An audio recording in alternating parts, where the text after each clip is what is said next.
Hey there, welcome back to the Deep Dive.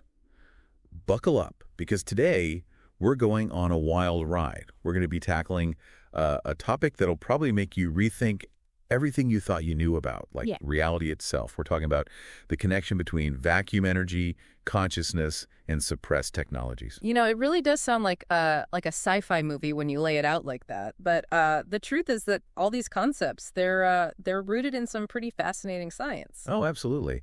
And to help us on this journey, we've got some incredible insights from a couple of really interesting thinkers.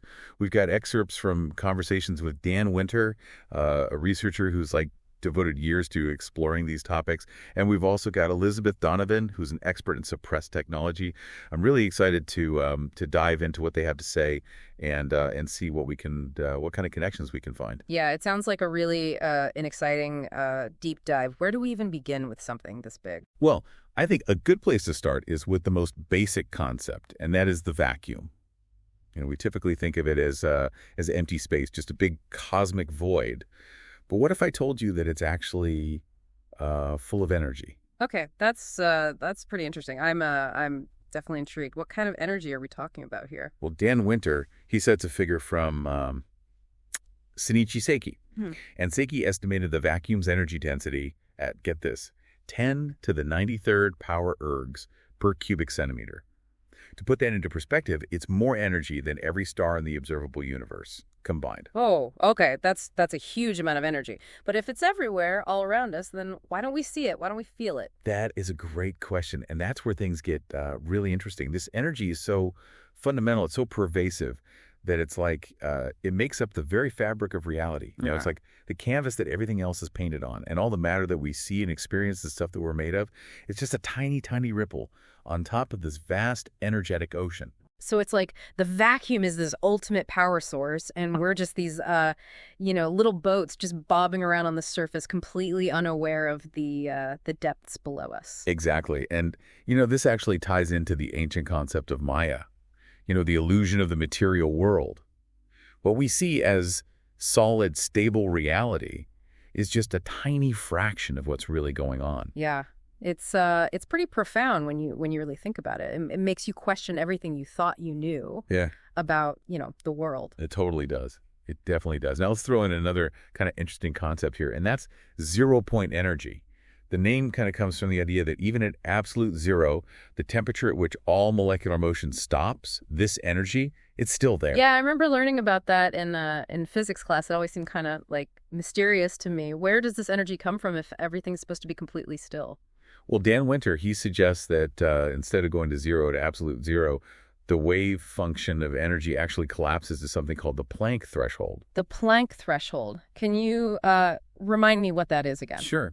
It's basically the smallest possible unit of measurement in physics, like the pixel size of the universe. Yeah. And when energy collapses to this level, Winter believes it transforms into something pretty wild, a longitudinal, superluminal gravity wave. Okay, now we're getting into some pretty mind-bending territory here. A gravity wave that travels faster than light. That just seems to go against everything we know about physics. That's the thing about, really exploring these topics. You have to be willing to challenge everything you thought you knew and just, be open to new possibilities. Winter even suggests a more accurate term for all of this. Instead of zero-point collapse, he calls it Planck collapse. So it's not about the energy disappearing. It's about it transforming into something different, something that could, maybe hold the key to unlocking some of the universe's greatest mysteries. Exactly. And he goes even further, suggesting that the term quantum gets thrown around way too much without really understanding what it means. He proposes that everything is actually quantized, meaning it's all made up of these discrete units of energy. So it's not just about, these tiny particles in the subatomic realm. It's about recognizing that the whole universe operates on these principles of quantized energy. That's it.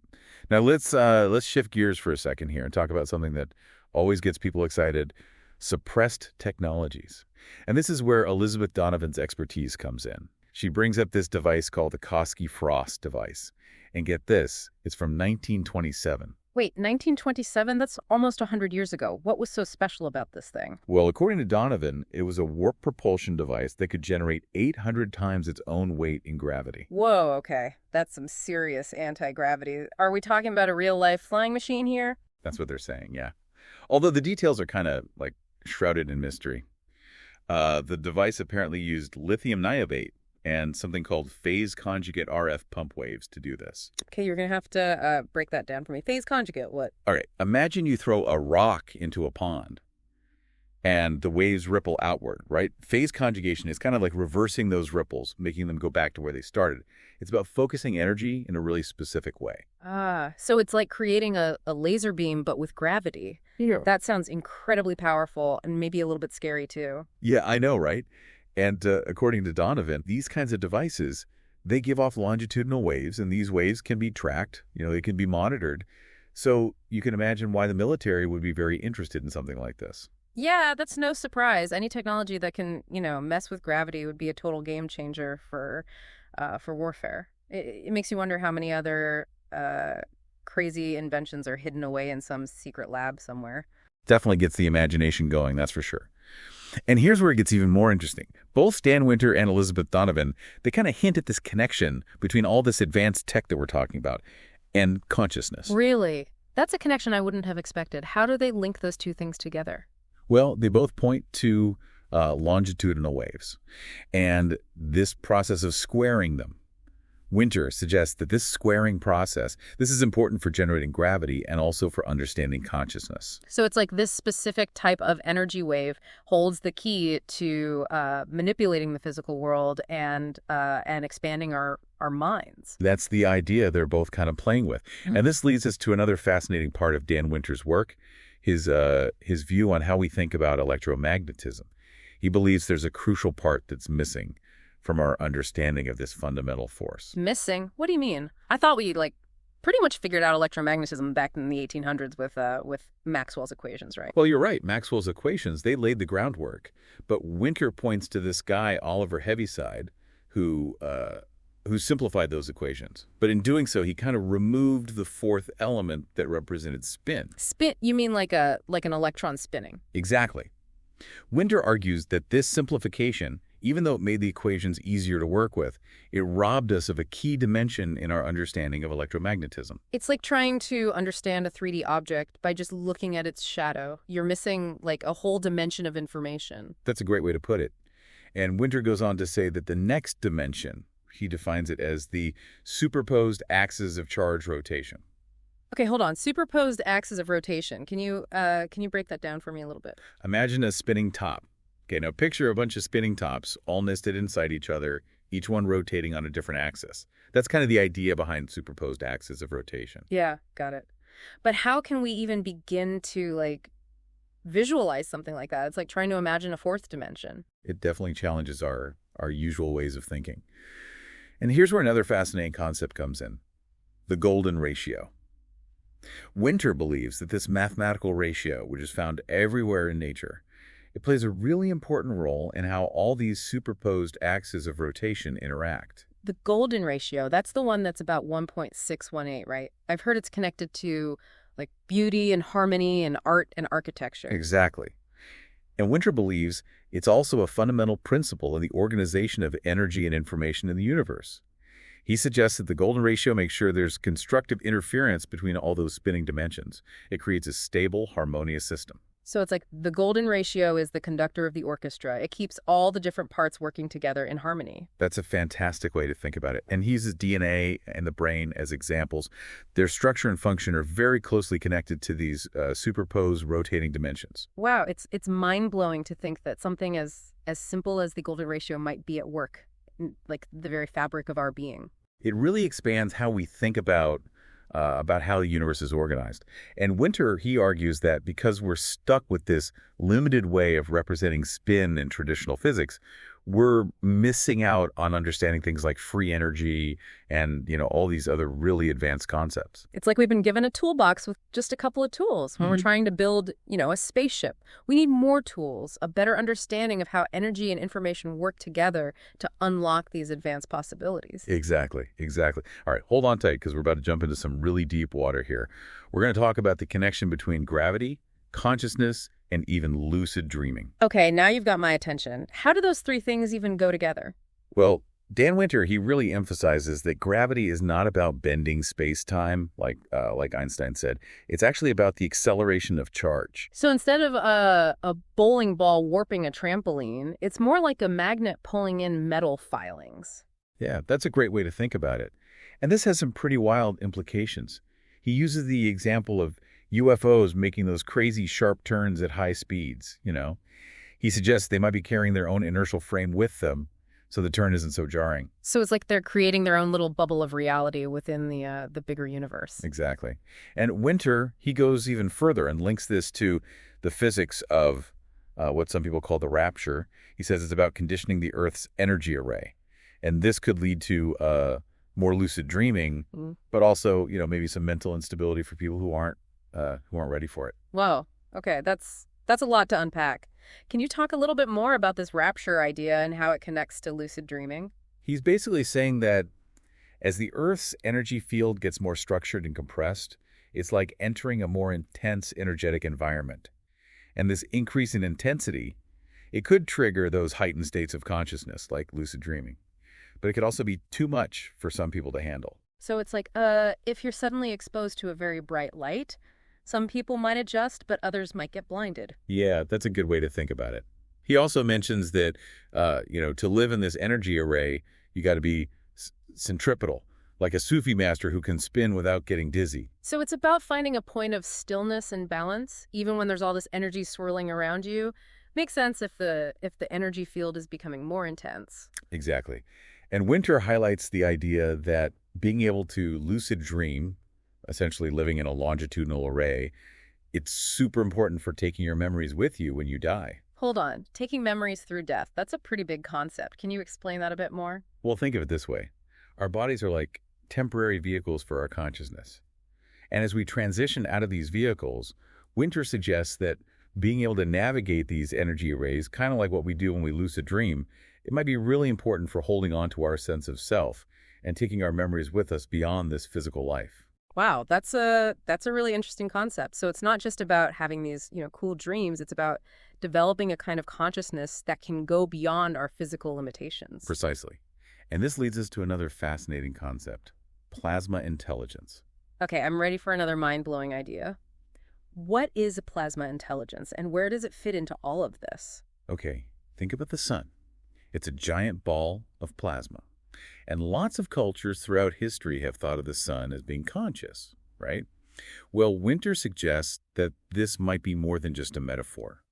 He says that plasma, especially when it's organized and coherent, it could be capable of supporting some really advanced forms of consciousness. So it's like the sun is this giant conscious being made of pure energy. He even talks about the Anu, the 7 spins or 5 spins you see in the sun, and he connects it to the heart of both humans and hydrogen.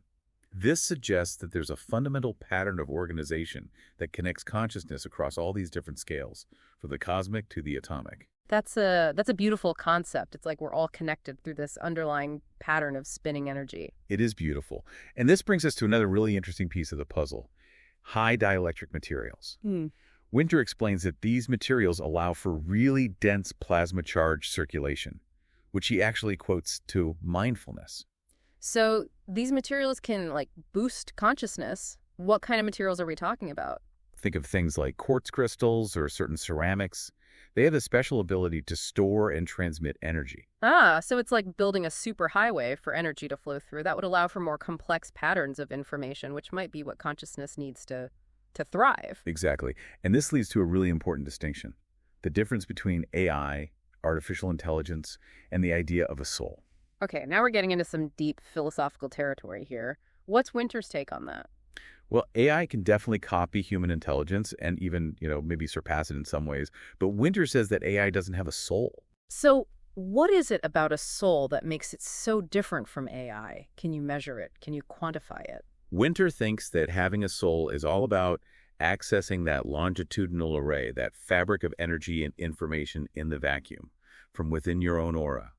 It's about being connected to something bigger than ourselves, a source of consciousness that's not limited by our physical brains.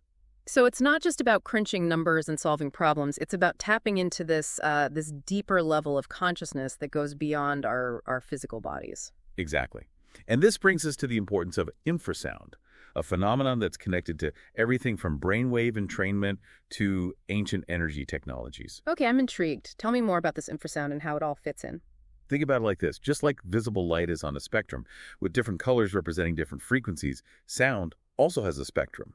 And infrasound, this refers to sound waves that are below the range of what we can hear. So it's like a secret language of vibrations that we can't perceive. Exactly. And Winter believes that infrasound is super important for all kinds of things, like HARP, that program that uses high-powered radio waves to study the atmosphere. He also links infrasound to brain waves associated with states of bliss and even the way pyramids generated energy.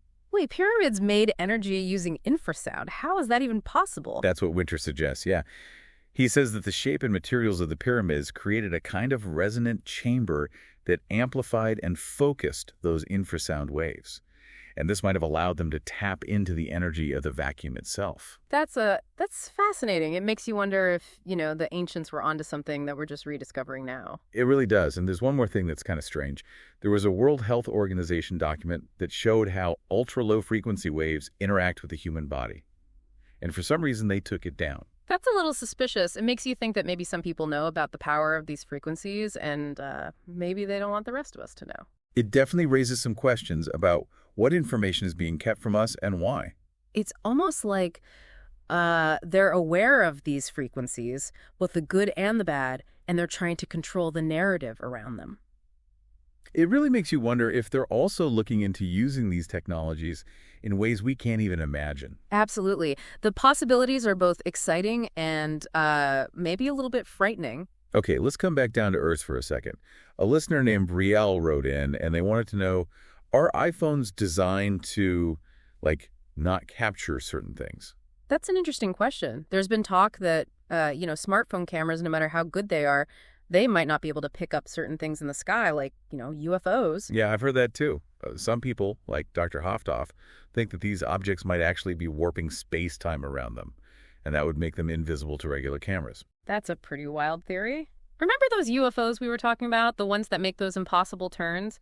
Well, if they're manipulating their own inertial frame, then they could be bending reality around them. They could be appearing and disappearing however they want. That sounds like something straight out of a sci-fi movie. I know, right? But the line between science fiction and reality is, it's getting blurrier all the time. Our understanding of physics, the technology we use to see the world, it could all be holding us back. Makes you wonder what we're not seeing, what's really out there. Exactly. And this brings us back to the idea of the vacuum. Is it really nothing, or is it something? Okay, let's dive back into that. What's the latest on that debate? Well, all the evidence seems to point to the vacuum definitely being something. Back in the 1940s, the engineers who were designing vacuum tubes, they had to take the vacuum's permittivity and permeability into account for their calculations to work. Permittivity and permeability. Those are some big words. I'm not sure I'm familiar with those. Okay, think of it this way. Permittivity. This is about a material's ability to store electrical energy, like how much charge a capacitor can hold. And then permeability, that's about its ability to conduct magnetic fields, like how easily a magnet can go through it. Okay, I'm starting to get it. But why would those things matter in a vacuum if it's supposed to be empty? That's the point. If you have to give the vacuum permittivity and permeability, that means it's not just empty space. There's something there that can interact with electromagnetic fields. So it's like the vacuum has its own hidden structure. It has its own rules that control how energy and matter behave. Exactly. Some people call it the ether, others call it the quantum vacuum. But no matter what you call it, it's pretty clear that the vacuum isn't just an absence of matter. It's an active player in the whole cosmic dance of energy and information. And you mentioned earlier that it has impedance, right? So that means it has a resonant frequency. You got it. And if you could somehow connect to that resonance, you could potentially tap into this enormous energy source in the vacuum. That's the dream, isn't it? Free energy. But wouldn't you need to collapse the wave of that frequency first? Yeah. That's where things get really tricky. Our sources, especially Dan Winter, they seem to be pretty good at identifying the frequency signature of, that perfect collapse. And that could be the key to unlocking this potential. And this all ties back to that guy Roger Penrose and his work on consciousness, specifically his book, The Emperor's New Mind, where he explores this idea that consciousness comes from quantum processes happening in microtubules in the brain. Good connection. People used to dismiss Penrose's work as fringe science, but he just won the Nobel Prize for his work on spinors and vectors. So now people are starting to pay attention to his theories again. Do you think there's something to this idea of microtubules collapsing the wave function and creating consciousness? It's definitely possible. Stuart Hameroff's early model of consciousness in microtubules, it might not have been totally complete, but it opened the door for more exploration. Even if it's not the whole story, it could be a very important part of the puzzle. And it's fascinating how this idea of wave function collapse keeps coming up, from consciousness to energy generation to even stargates. I know, it's everywhere. Dan Winter, he's convinced that this implosive charge collapse, the very process we've been talking about, it's necessary for stargates to open. So this fundamental principle of energy coming together and transforming, it's happening everywhere, from the smallest things to the biggest things in the universe. Exactly. It's like the universe is speaking to us in this language of energy and geometry, and we're just starting to figure out the alphabet. And this idea of collapsing the wave, it also has some pretty big implications for how we think about death and resurrection. That's right. Freddie Silva's film, The Art of Resurrection, talks about the Templar initiation. These individuals had to learn to die for 3 days, which reminds us of, Jesus' resurrection. So they were going through this symbolic death and rebirth experience. Maybe they were tapping into these same principles of energy transformation that we've been talking about. That's a really interesting interpretation. And if we connect that with Dan Winter's idea about the ability to live in a longitudinal array being important for taking memories through death, it seems like mastering these energetic principles could help us overcome physical limitations. Wow, that's some pretty heavy stuff. We're not just talking about physics and technology here. We're talking about the nature of consciousness and existence itself. It's all connected, and this brings us back to that idea of spin and how it's been suppressed in mainstream physics. Okay, remind me how spin got sidelined and why it's so important. Well, like we mentioned earlier, Oliver Heaviside simplified Maxwell's equations, but in doing so, he took out the part that represented spin. And this has had a ripple effect on how we think about electromagnetism and all the fields that are connected to it. Totally. It's like trying to understand, a whole symphony orchestra, but you ignore the string section. You'll get some music, but you'll be missing a huge part of the richness and complexity. And Dan Winter says that this inability to properly represent spin is the reason why we're stuck in this 3D way of understanding reality. It's preventing us from grasping things like free energy and all these other advanced concepts. He believes that spin is the key to unlocking the next dimension.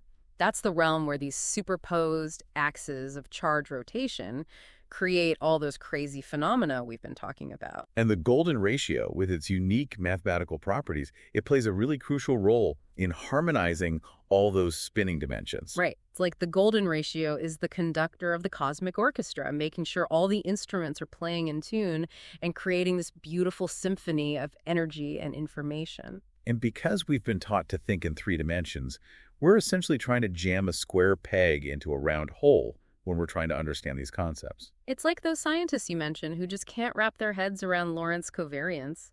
It challenges their deeply held beliefs about how the physical world works. They know there's more to it, but their current framework just can't explain it. They're hitting the limits of their worldview, and it's making them uncomfortable. Exactly. It's like those old maps that warned about dragons at the edge of the world. Those dragons represent the unknown, the things that are beyond our current understanding. And going into those uncharted territories can be both exciting and scary. And some people would rather just stick with their familiar maps, even if they're incomplete, than face the uncertainty of the unknown. Yeah, that's human nature. But as we've seen in this deep dive, the most amazing discoveries often lie outside the boundaries of what we think we know. Okay, let's shift gears again and talk about something that really caught my eye. The connection between the Americans and the Soviets back in the 1970s and 80s, especially when it comes to phase conjugation. Yeah, even though they were in the middle of the Cold War, it seems like both sides recognize the potential of this technology, especially for the military. Yeah, and I've heard that the Soviets were actually ahead of the game when it came to phase conjugate radar engineering, while the Americans were better at rocketry. So they kind of needed each other to fully unlock the potential of this technology. It's a pretty interesting example of how scientific curiosity and the drive for advanced technology can, sometimes overcome political differences. Makes you wonder what other secrets are hidden in those old Cold War files. And remember how we were talking about technologies being suppressed, the development of phase conjugation and its potential uses? That could be one of those areas where the full story hasn't been told. Definitely something to think about. Now let's talk about something a bit more down to earth, literally, the physics of grounding. Ah, yeah. The Sufi master's advice. Track your attention and follow the gravity through your feet to the center of the earth and then to the center of the sun.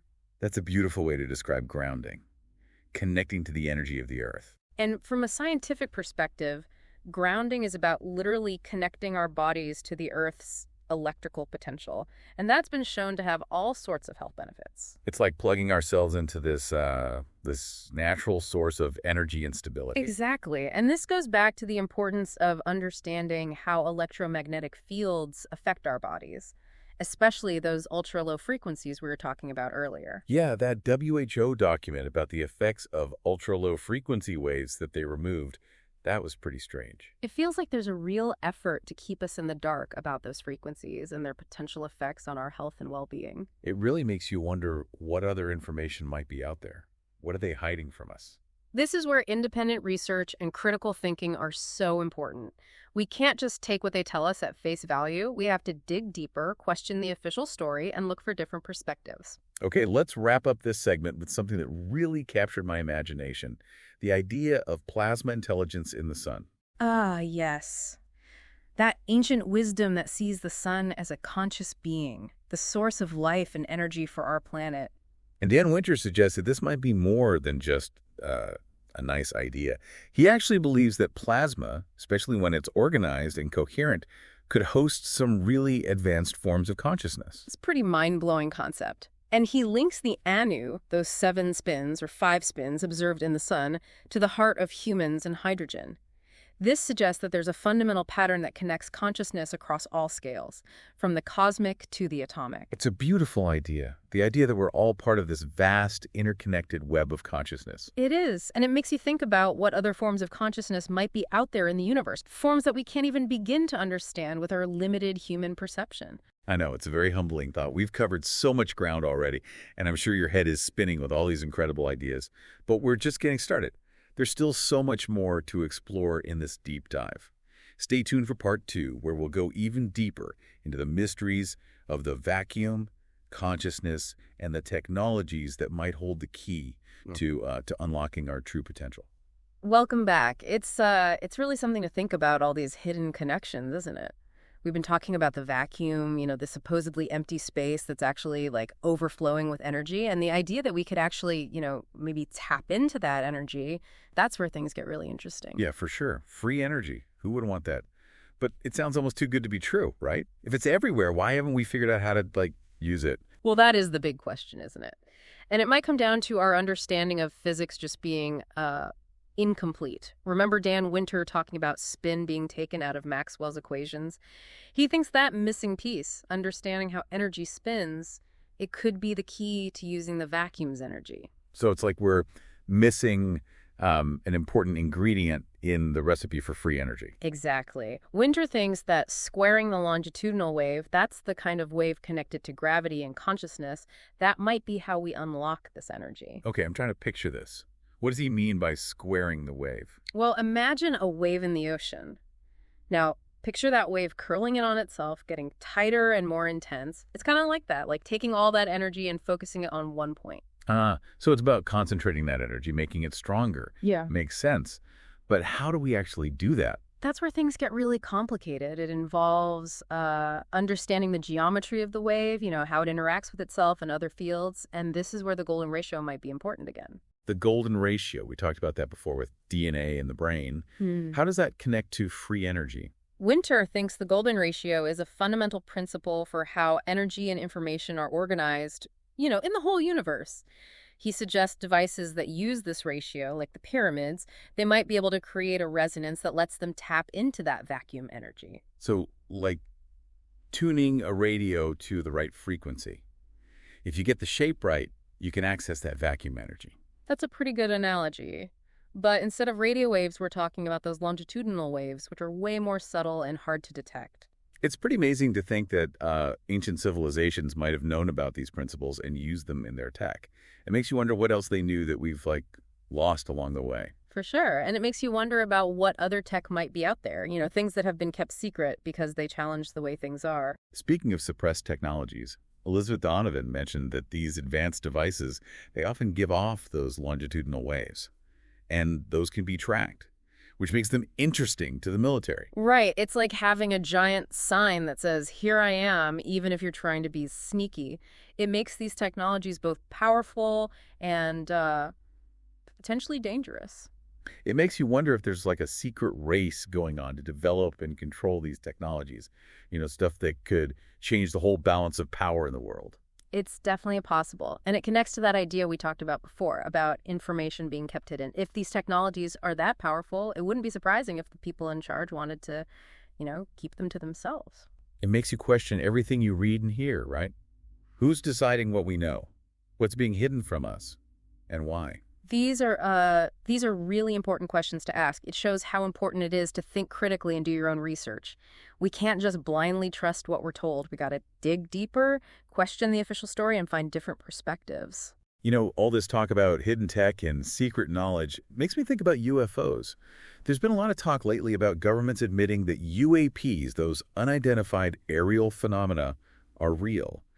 Do you think there's a link between these advanced technologies we've been talking about and all those UFO sightings that people have been reporting for, decades? I mean, it's possible, right? If we're talking about technologies that can manipulate gravity and warp space-time, then some of the things people report seeing, those seemingly impossible movements, they might start to make sense. Right, things like those sudden accelerations, the right-angle turns, the appearing and disappearing out of thin air. Yeah. That doesn't seem possible with the physics we know now. Exactly. And this brings us back to what Dan Winter was saying about the limitations of how we understand electromagnetism.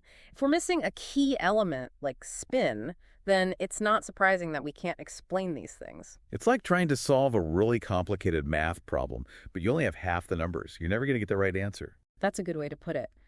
We need a better understanding of how energy and information work, a more complete view of physics to really understand what's going on. One of the most common questions about UFOs is, if they're real, why haven't they made contact with us openly? Yeah, that's a great question. And there are lots of theories. Some say they're just watching us, studying how we behave and our technology. Others think they're waiting for us to, reach a certain level of consciousness before they make contact. Dan Winter talks about that, right? The importance of inhabiting a longitudinal array. Mm-hmm. Something that might be connected to our ability to access those higher states of consciousness. Yes. And he says that mastering this ability, which, maybe lucid dreaming gives us a glimpse of, it could be crucial for navigating those subtle realms of energy and information, the kind of realms you'd need to interact with these advanced beings. So it's not just about, having these cool, vivid dreams. It's about developing a kind of awareness that can go beyond what our physical senses can perceive. Exactly. It's like upgrading your computer's operating system so you can run more complex programs. Yeah. We got to expand our ability to see and understand things to really connect with the universe and all its wonders. That's beautifully put. So it's not just about technology. It's about our own inner evolution, too. Absolutely. And this brings us back to that idea of plasma intelligence. If the sun, this huge ball of plasma, can have consciousness, what does that mean for us? For our own potential as humans? Right. If consciousness isn't just limited to, biological life as we know it, then the possibilities are pretty much endless. It makes you wonder what other kinds of consciousness might be out there in the universe beyond what we can even imagine. It's a humbling and awe-inspiring thought, isn't it? It makes all these things we've been talking about even more profound and significant. It really does. This deep dive has taken us on quite the journey, from the depths of the vacuum to the heights of human consciousness. And we're not finished yet. We've covered a lot, but there's still so much more to explore. Stay tuned for part 3, where we'll continue our deep dive into the mysteries of vacuum energy, consciousness, and the technologies that might hold the key to unlocking our true potential. Welcome back to the deep dive. We've been on quite a journey exploring those mind-blowing connections between vacuum energy, consciousness, and suppressed technologies. Yeah, it's amazing to think about all that potential hidden in these ideas just waiting for us to unlock it. It really makes you question what we think we know about reality, you know? Right. It's like we're just scratching the surface of something so vast and mysterious. And one of the most interesting parts we talked about was plasma intelligence. For sure. The idea that consciousness isn't limited to just biological life, that maybe even the sun, this giant ball of plasma, could have some kind of awareness. Yeah, it's a pretty radical concept. But when you consider all the evidence we've been talking about, it doesn't sound so crazy anymore. And this connects to another fascinating thing we've been exploring, those high dielectric materials and how they might play a role in, like, amplifying consciousness. You remember those materials, like quartz crystals? Dan Winter said they can help create a really dense flow of plasma charge, and he actually connects that to mindfulness. So it's like these materials can create a better environment for consciousness to grow, kind of like a superconductor for awareness. That's a great analogy. It's like they're making the flow of energy and information smoother, letting more complex patterns emerge, and maybe that's what consciousness needs to reach those higher states. And this leads to a really big question that keeps coming up. What's the difference between AI, artificial intelligence, and the idea of a soul? Yeah. We've talked about how AI can mimic human intelligence in some really impressive ways, but does that mean it's conscious? Does it have that spark, that something special that we think of as a soul? Dan Winter seems to think there's a really fundamental difference. He says having a soul could be linked to accessing that longitudinal array, that fabric of energy and information that makes up the vacuum from within your own aura. So it's not just about processing information or being smart. It's about being connected to something way bigger than ourselves, a source of consciousness that goes beyond our physical brains. Exactly. And this brings us back to that deep concept that Winter keeps talking about, the ability to inhabit a longitudinal array. He thinks that mastering this, and maybe lucid dreaming gives us a clue about how to do this. It could be the key to taking memories with you through death. It's like learning to explore a different dimension of reality, a realm of pure energy and information that exists beyond the physical world. And he thinks this ability could be essential for keeping your sense of self and carrying your memories with you, beyond the limitations of your physical body. It's a mind-blowing idea that really challenges how we traditionally think about life and death. It really does. And it makes you wonder about the very nature of consciousness. If we can learn to exist beyond our bodies, what does that tell us about our true potential as human beings? Right. It opens up a whole world of possibilities that we're just starting to grasp. And it makes all these things we've been discussing, from vacuum energy to those suppressed technologies, even more profound and meaningful. Absolutely. It feels like we're on the edge of a huge shift in thinking, a fundamental change in how we understand ourselves and the universe. For sure. And it all circles back to Dan Winter's point about how we understand electromagnetism. He says that by taking spin out of the equations, we've basically blinded ourselves to a crucial part of reality. It's like trying to find your way around a 3D world, but you can only see in 2D. You're going to miss so much important information. Exactly. And Winter thinks that this missing piece, this understanding of how energy spins, it could be the answer to so many of the mysteries we've been talking about, from free energy to stargates, even to the nature of consciousness itself. It's incredible to think that something so fundamental like spin could be overlooked for so long.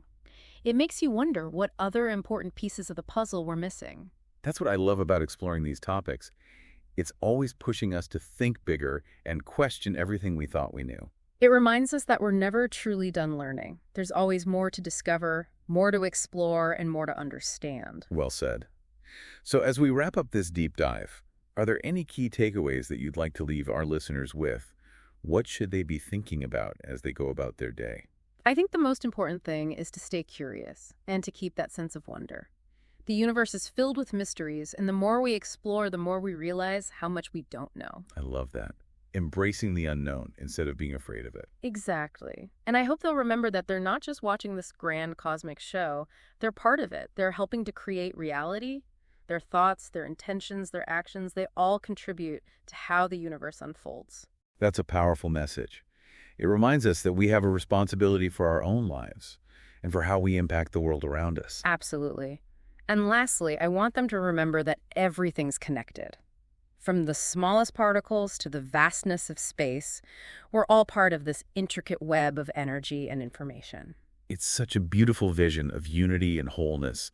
It can inspire us to live with more compassion and understanding for ourselves, for each other, and for our planet. I couldn't have said it better. Thanks for joining us on this incredible journey. And thank you to all our listeners for diving deep with us today.